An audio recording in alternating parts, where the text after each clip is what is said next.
Episode 20 of This Is Us Too is brought to you by MinuteWithMary.com. Minute with Mary is a great place to discover new makeup, get some confidence with some colors. So what you can do is you can search the hashtag Minute with Mary on Facebook. Connect with me there. Request to join my marvelous VIP group because I would love to help you feel more confident and discover the new you. I'm sorry. Baby, I'm very embarrassed. And I am very sorry. I need to fix this on my own.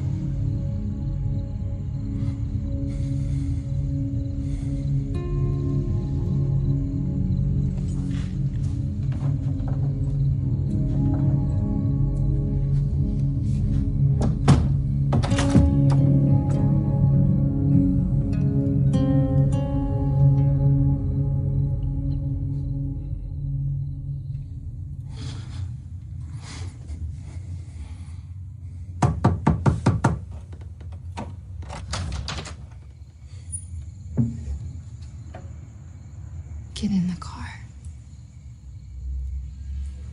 Get in the car, Jack.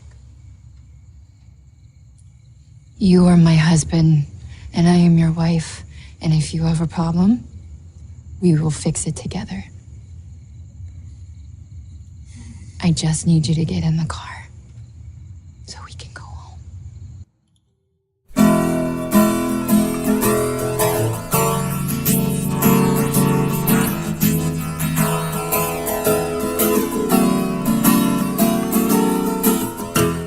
From Cranston, Rhode Island, welcome to This Is Us Too. It's a podcast dedicated to This Is Us on NBC. So sit back, relax, and let's all have a good cry.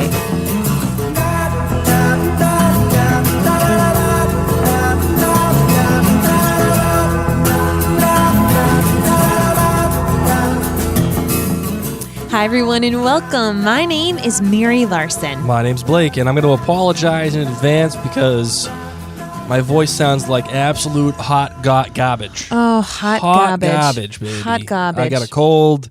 I've been coughing and sneezing and sniffling and Who gets a cold slurping on and August 1st? I don't even know what the heck happened, but my voice Summer sounds cold. like crap.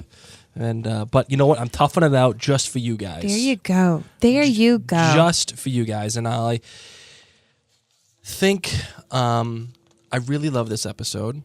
And I think I liked it more than most. And I loved it because of the end, and which is why we actually played, why I played the ending of this episode at the beginning of this episode. And I did it because there was a point in time when, I had done something work-related that was not good.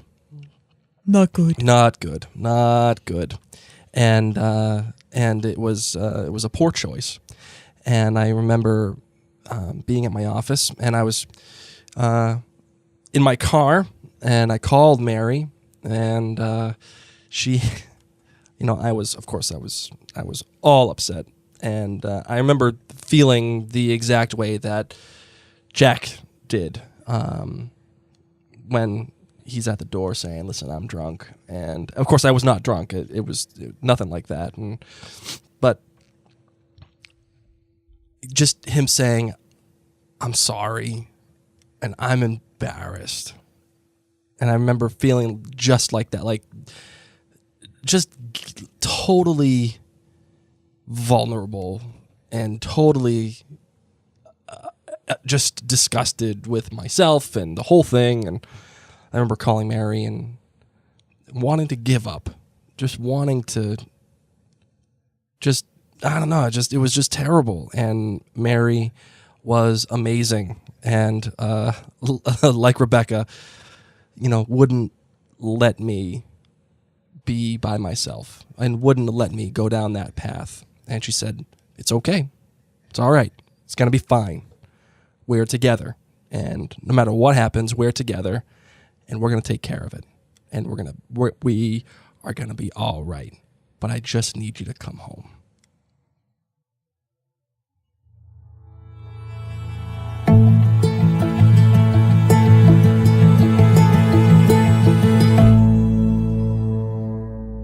right, my darling. So tell me some of the episode details. So, the title was A Father's Advice. This, of course, was the season 2 premiere episode. That's correct. Season 2 premiere, A Father's Advice, and its basis was formulated around the idea of William giving advice to Randall via his poems.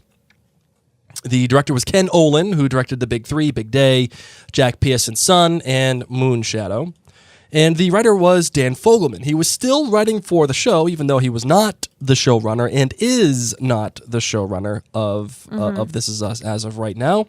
But he wrote, obviously, the pilot, The Big Three, Kyle, The Big Day, Memphis, and Moonshadow as well. Moonshadow being the season 1 finale. Of course. So what do you got? Lemonade. Yeah. Lemonade rating on a scale of 1 to 5 lemonades. I'm going to give this episode a 4.8. I thought it was a solid episode as well as a solid premiere for a season. How about you? I am giving it a 4.7. I think we're right around the same vicinity. I think there were some fantastic things about this episode. And then there were a couple of things that brought it down for me. But I think it accomplished exactly what it needed to accomplish in terms of being the opening episode for season 2. It had everything it needed, and I think it set forward a good momentum for the rest of the story that will happen for the rest of this season. Although I found it a little annoying with some of the overt puzzle making that it chose to do. Okay. But what's your GBG, my darling? Okay, so my good, my bad, and my great for this episode. My good was actually weaving in that Randall heard the fight between Jack and Rebecca. Oh, and yes. How he even overheard, when Jack said, like, that her career was ridiculous. It's not a career, yeah.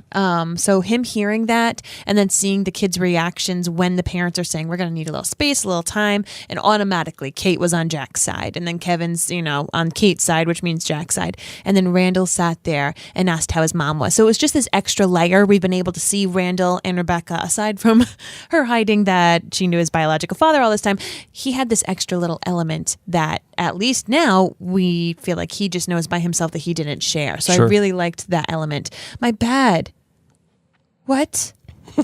A burnt down house? I'm just going to leave it at that. Yep, sure. I'm sad. I'm a little concerned.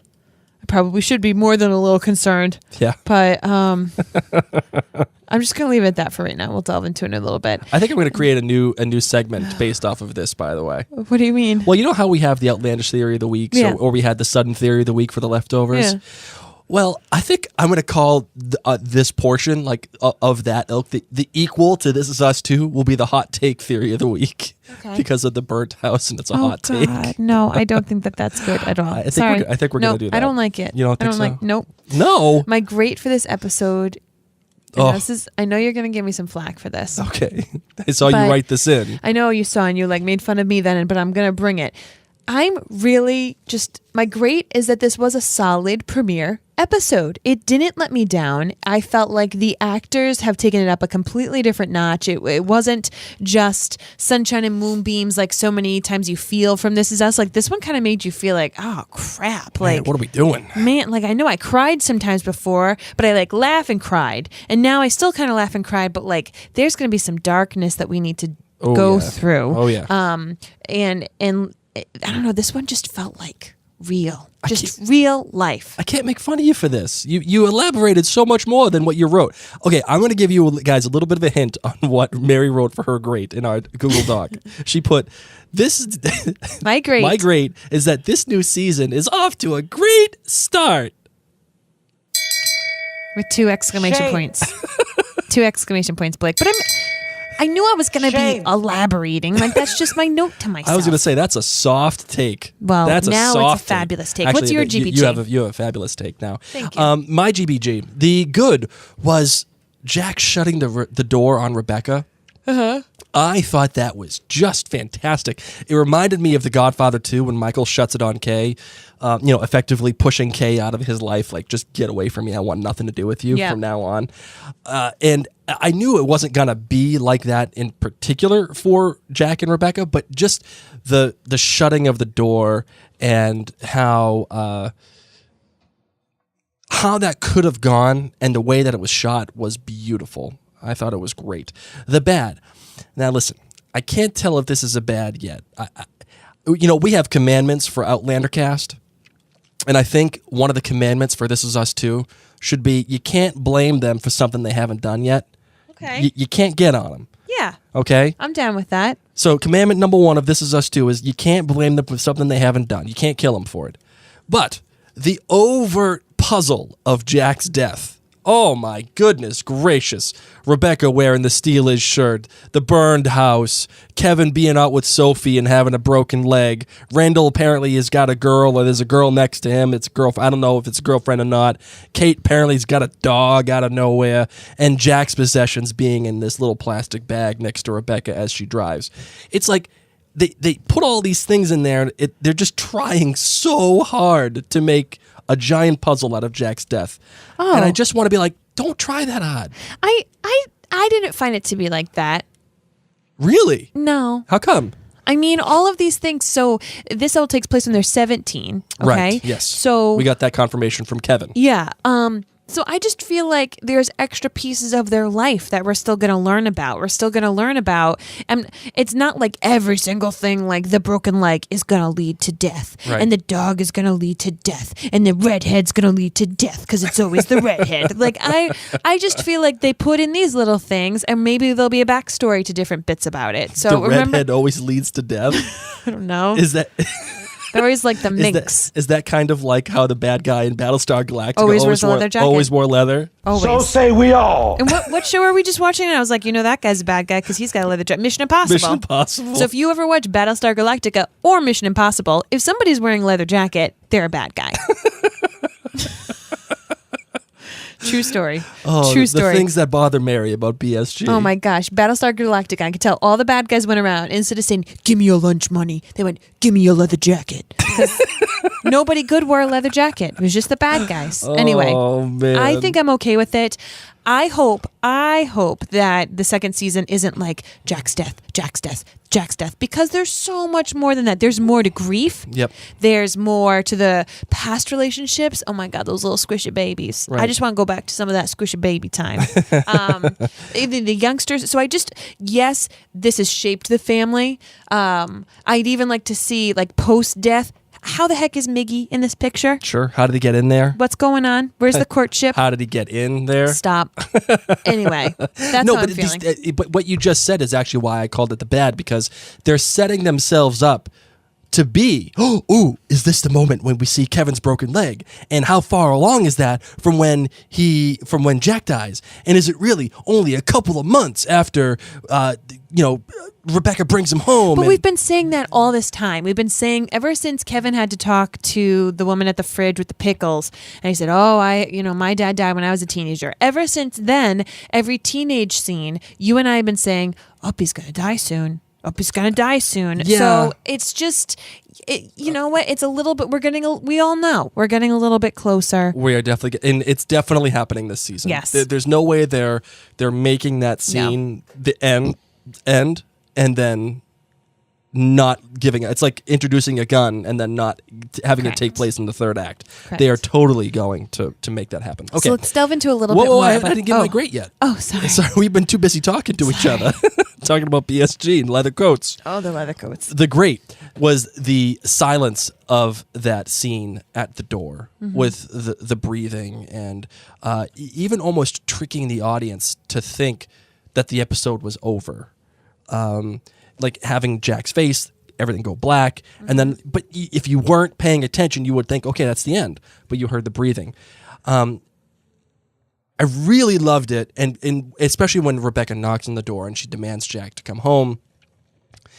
And the thing that I loved about this is that he may have pushed her to adopt, but when it mattered most, she pushed him to save their relationship. And what this episode did was totally reset the narrative between Rebecca, who is a seemingly nagging wife in season 1, and then Jack, who is the romantic who will do anything for his wife and his family, and it shifts into something completely new.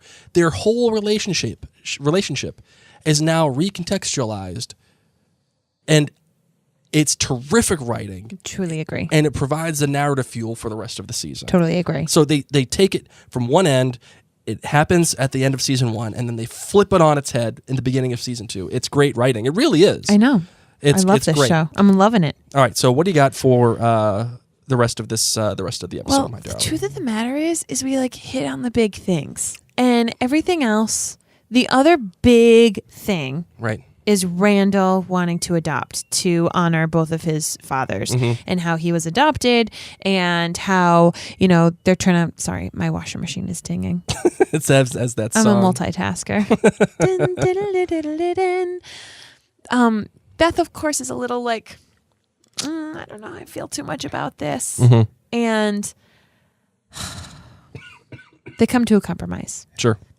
Beth spends a lot of time in her spot that was William's spot, and she sees these older kids. And I love that Beth said this, that they can do something for this older child that like really hasn't had that big of a chance. I love this relationship. I love seeing how they're facing this uncharted frontier, Right. where they don't agree necessarily, and Randall's so excited and Beth's not excited at all, but she's meeting him in a different path. Sure. And I like seeing how they're tackling And that. starting, and like how I talked about, they flipped the narrative on Rebecca and Jack. They flipped the narrative on Beth and Randall. They're starting at a place where they do not agree. They are not in the same mental space as they were in the beginning of season 1 or even at the end of season 1. Instead of being the perfect couple, you're like, oh my God, #relationship goals. You're like, ooh, there's some stuff going on here. And you could see it immediately in Beth's face as soon as they're talking about the adoption and they're Except at the place. Randall is the opposite. It's not like they're both in a bad place. Randall's so happy to be stay-at-home dad. Right. He's doing his little thing. He's holding the babies. He's doing everything he wants to do. And Beth's not. Right. Now, I get it. So, hey, one question, though. I wanted to know what you thought about having William back so quickly in season 2. Do you think his I'm so appearance, happy. did it undermine the permanence of his death for you? I think we got the cheap way out because we're, of course, watching this postseason. Sure. So had we watched the episode and then gone throughout the off season, we would have been missing William. We would have been saying, gosh, we loved this character so much. I'm happy he's still around. He's an excellent actor. He's an excellent character. Right. And because this show works in this way where it's flashbacks and everything, where you can see things that have happened, or even a little flash forward, like when Randall was looking at William's stuff. I'm down with seeing more of William. Right. And, I liked seeing William too, hearing his voice and the typing and everything at the beginning of the episode. The poetry. It was great. And seeing William and hearing Ron Cephas Jones being able to monologue the way he does, I could listen to that guy, read the phone book and I'd be happy about it. And it's funny that he comes into the picture and talking and giving advice to Randall via his poems. And I love it because I think the overlying theme for this whole episode is the past is present, but it doesn't have to repeat itself. It doesn't have to. The characters do not have to make the same mistakes over and over again. They're turning 37. They turn 37 on this day. And I think that's by design because it's a brand new year. What if in the 3rd season they turn 38? You know that's going to happen, I right? love it. Of course they're going to turn 38 in the new season.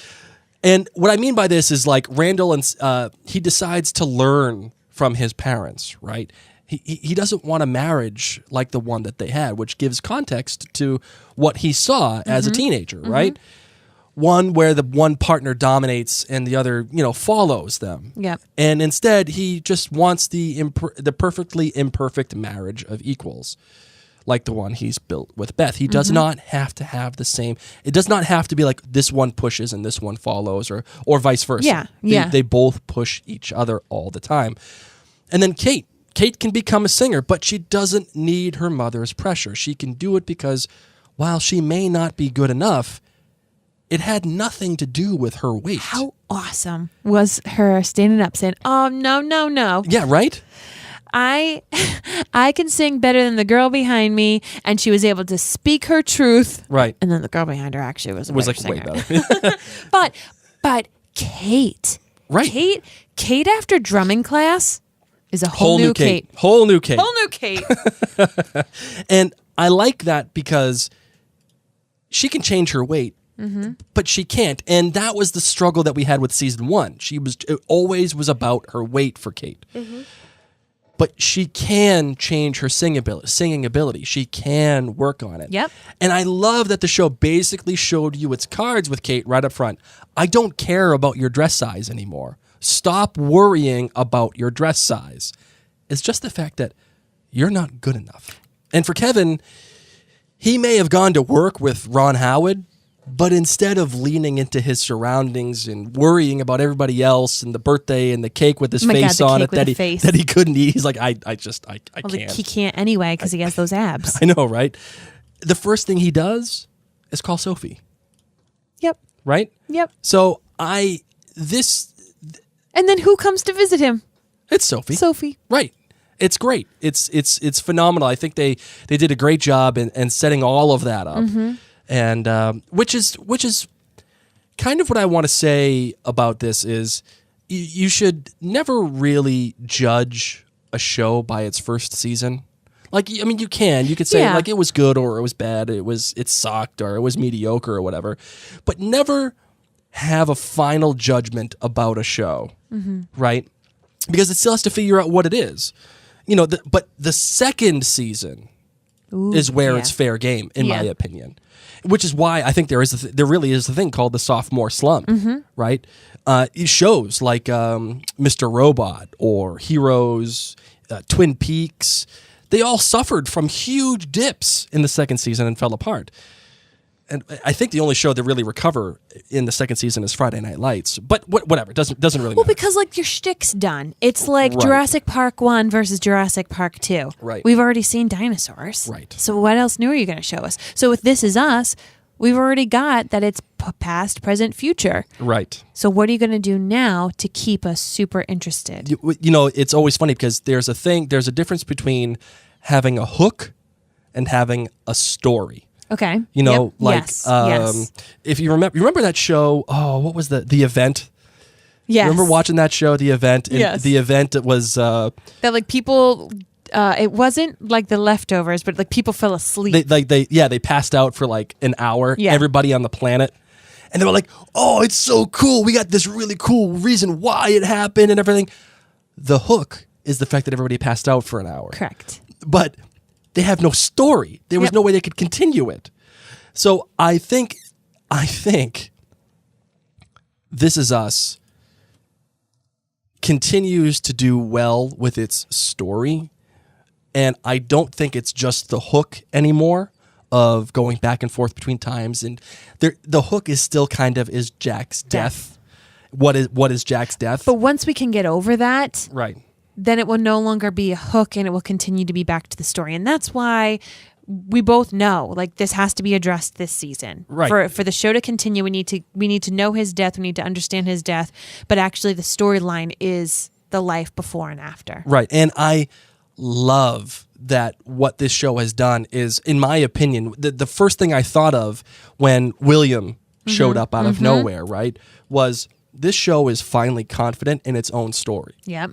Right? It's finally confident and it finally trusts the viewer to know where they are in their story, regardless of whatever timeline it is. Like, right? So whether the episode can just throw in snippets of Jack and Rebecca being, there at the hospital to decide to adopt Randall in 1980, or like I said, William just being with Beth right before his trip to Memphis, or even the kids at the end of the episode crying, and you're wondering, why are they crying?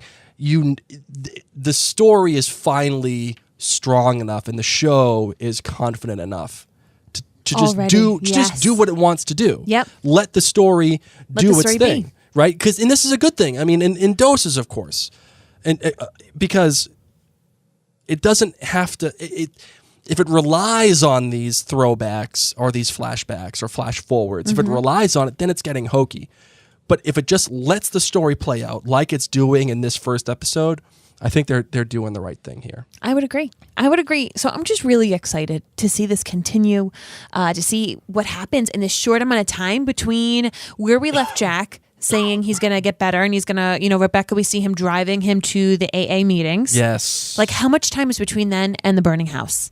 So. Well, the way they edited it was, remember when Rebecca says, in a couple of months, everything's going to be okay. Yep. And then immediately it's edited towards her driving home in the Steelers shirt. So, and those kids looked like they were pretty close to 17 here. Agreed. So the end is near. I think the end is near for Jack, and it's probably a good thing. Just get it out of the way because they were so... I mean, in a non-callous way. That's what we're saying. Yeah. We all want to know. It's like, all right, we just want to know because then we can focus again on the storyline. I don't want to be hampered by the fact that Jack died. I don't want to constantly be thinking about it. Just do it, show it, and move on so we can get on with the rest of the Pearson family. Well, that being said, hold on. Is there anything else? Yes, I got a couple more things that I want to talk to you about.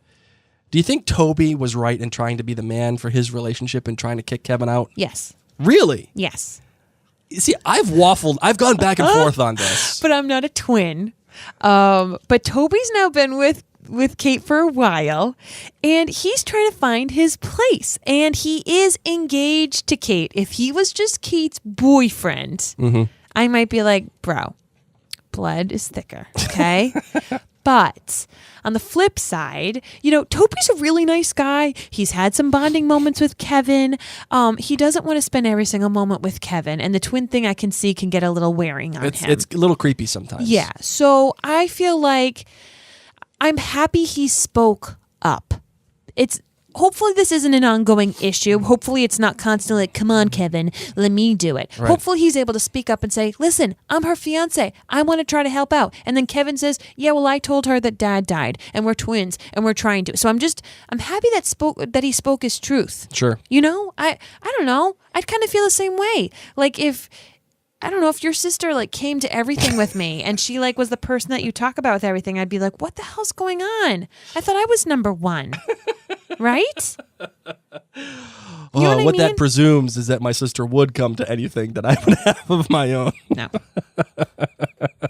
No, which I don't think would possibly But happen. nonetheless, I was okay with Toby saying that because I was proud of him for speaking up. He wasn't totally a jerk. It was aggravating him. And now it's out on the table. And hopefully he and Kevin can find a new happy medium. Right. So speaking of the hot take, we don't have to call it the hot take of the week if you don't like. No, thank you. But do you want to start doing a theory of the week? I'll come up with a name. Come up with a name. Okay. We'll figure it out. I love the hot take of the week. I don't. I think that's great. I think it's great. You're so morbid. But for now, just as a placeholder, what's your hot take of the week? Do you have one? I don't. Because I right have now. one. I don't. I don't. All I right. don't have one. All right, I got one. Good. I'm glad. I didn't know that this was happening this episode. No, I know. Next time I kind of I'll be more threw this. prepared. I kind of threw this at you. Yeah, you did. I did. I'm sorry. Okay, so I'm just gonna play. I'm gonna play the theme that we normally play. All right, my hot take of the week so far: Jack did not die in the fire. Oh, good. The one that burned down the house. We're not going to see melting flesh. No, because that's freaking morbid. That is. That is freaking morbid. Okay. And if this was on HBO or Showtime, Where it's like or Game Cinemax, of Thrones, this is what they do every episode. I would. You know what? Okay, fine. I could co-sign on that. But this is NBC. They're not going to show anybody burning in flames. Yes. Not going to happen. My gut tells me that he died of smoke inhalation or maybe he sustained an injury from the fire, like maybe some wood pierced his stomach or who knows, right? But I don't think he burned up in flames. Let me tell you, fire's like one of the scariest freaking things. Oh, I've already taught Reese how to escape. Go to our neighbor's house. Did you know that? Yes, I did. I taught him know how that. to open the windows, and I was like, "Don't save your sister, just go." Just go. Let her burn. No, well, you have to take care of yourself. Is what I'm teaching him. I know. Oh my gosh. I love how you told him to go to the neighbors, and then we had the neighbors over, and you were like, "Oh, by the way, if there's ever a fire, my kid's coming to your house." Yeah. And they were like, okay, thanks. Yeah. So, I don't think that Jack burned in a fire. And I think he died from something related to the fire, like smoke inhalation or whatever, trying to save Kate from the fire. Ooh. Okay. That's why she thinks it's her fault. Yeah. Okay. Right? Or Kate did something to cause the fire. Like maybe, I don't know. But she did something stupid to like unknowingly to cause the fire. It was the eyeliner. So, in her eyeliner phase. And, speaking of that burnt house, I did love it as a symbol. I thought it was great because, Jack was the perfect father, the perfect husband. And that house was literally built out of love for the Pearson family. It started off as a piece of junk. And the thing that I noticed actually in this episode was that as time has gone on, the kitchen gets more and more modern. Yes, like yes, the they do some cabinets, updates. Yep. the cabinets change from the 80s and the 90s, or the 80s all the way up to the mid 90s where they are when Jack dies, apparently. Like it becomes more modern and nicer with time. So when Jack finally gives in to alcoholism and his the bad parts of Jack finally are out, the house and the family that he built and everything is kind of destroyed. Yeah. Oh, look at you, symbolism. And it's so deep. it's that whole idea of the family being ripped apart or burned up because of Jack's demons and all this other stuff. I thought that was great. So I really hope that none of this fire has to do with his drinking. no, I don't think so. I think Okay. that's a giant red herring. Okay. I think it's a giant. I think that's what they want you to think. Okay. But I don't think. I think Kate did something stupid, and Jack tried to save Kate because that's what Jack does. Like, Okay. And they're definitely going down that route because they're showing this special relationship between Kate and Jack. Yes. Yes. And the only way to get that impact that you need from Jack's death is having it be Kate's fault in some form or fashion. Oh gosh. Okay. Right? Well, like the irony of it. Yeah. Yeah. That they had this closeness. She was always on Team Dad, and Dad's always there for her. And she may not be at fault, but she believes she's at fault. Yes. That is what is All great. right. Let's wrap this show up. All right, let's do it. On that happy note, goodness gracious. Listen, guys, I just really wanted to take a moment to thank so many of you who have been supporting us with your reviews.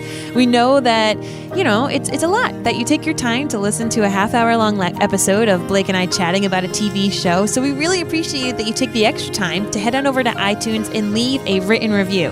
This week, we want to shout out Series Anwar, who said, Blake and Mary are so fun to listen to, and I'm thoroughly enjoying listening to them go back and watch a show I've seen. Some of my favorite podcasters, and already listened to Outlander cast, but now have been going through their other casts. Yes. So thank you so much. And remember to screenshot your phone, and you can save that and put it as an Instagram or Facebook story. You can be super duper hip like that. Just use the hashtag #ThisIsUs2. That's right.